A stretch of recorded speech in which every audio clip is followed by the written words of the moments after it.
नदी ने समुद्र से कहा, समुद्र मांग तुझे क्या चाहिए? समुद्र ने कहा, नदी मुझे कुछ नहीं चाहिए। अरे कुछ तो मांग ले समुद्र, मैं बहुत विशाल नदी हूं, एति विस्तार नदी तुझसे कह रही है मांग तुझे क्या चाहिए? समुद्र कहता है मेरे पास में रतन माणिक मोती सोना चांदी हीरा पन्ना सब है, मुझे कुछ भी नहीं चाहिए, मुझे चाहिए ही नहीं। नदी कह रही है समुद्र मेरे जैसी नदी नहीं मिलेगी, मांग तुझको क्या चाहिए? नदी ने फिर कहा, समुद्र कहता है मुझे चाहिए नहीं तो क्या देगी तू? नदी ने कहा, समुद्र मैं तुझसे कह रही हूं ना, मैं बड़ी विशाल नदी हूं, मेरे बराबर कोई देने वाला नहीं मिलेगा, मांग तुझे क्या चाहिए? तब समुद्र को लगा इस नदी को अहंकार आ गया, तो समुद्र ने नदी से कहा, नदी अगर कुछ देना चाहती है तो एक काम कर, मुझे हरी हरी दूबा ला कर दे दे, हरी हरी घास ला कर दे दे। नदी बोली, रे समुद्र तुझ में भी अक्ल ही नहीं है, क्या मांग रहा है? हरी दूबा हरी घास? अरे ये हरी दूबा हरी घास तो मैं कब की तेरे को लाके दे, कुछ अच्छा सामान मांग ले, कोई अच्छी वस्तु मांग ले। समुद्र कहता है नहीं नहीं, मेरे को तो हरी दूबा हरी घास ला कर दे दे बस, और कुछ नहीं चाहिए। नदी ने कहा मैं अब भी लाई। नदी गई, घाट के किनारे पर दूबा लग रही थी, घास लग रही थी, नदी ने लहर ली, पानी से अपनी पास में लगी हुई दूबा को तोड़ने लगी।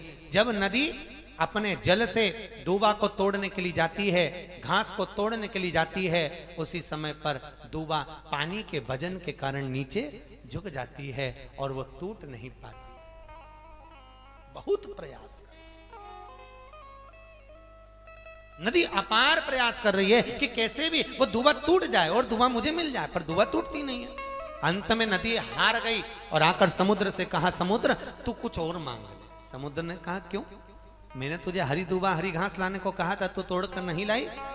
नदी कहती है, समुद्र उस हरी घास को मैं लेकर आती हूं तो घास नीचे झुक जाती है और झुक जाती है, इसलिए वो टूट नहीं पाती है। समुद्र कहता है, नदी बस यही तो ज्ञान तुझ में नहीं है, जगत में जो झुकता रहा है उसे तो कोई उखाड़ भी नहीं सका है, ये पक्का है।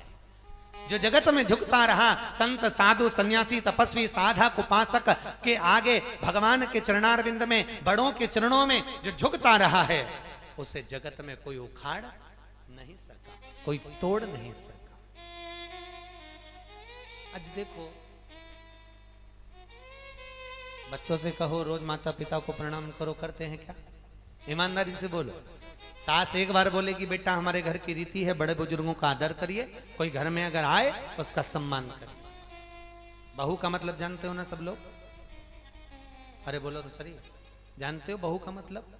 जो बहुता में मान करे, बहुता में सम्मान करे, बहुता में आदर करे, बहुता में मीठी वाणी बोले, उसको कहते हैं बहू।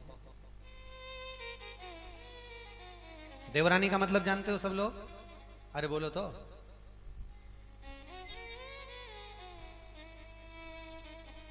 जेठानी का मतलब जानते हो? देवरानी, देवों के घर से भेजी हुई रानी, उसको क्या कहते हैं? अच्छे से बोलो जरा।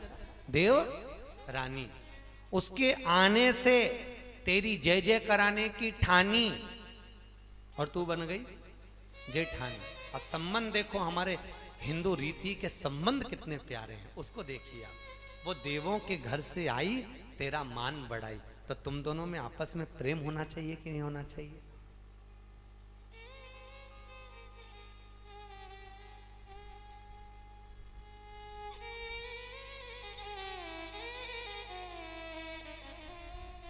और प्रेम तो गया जी, कहाँ रखा?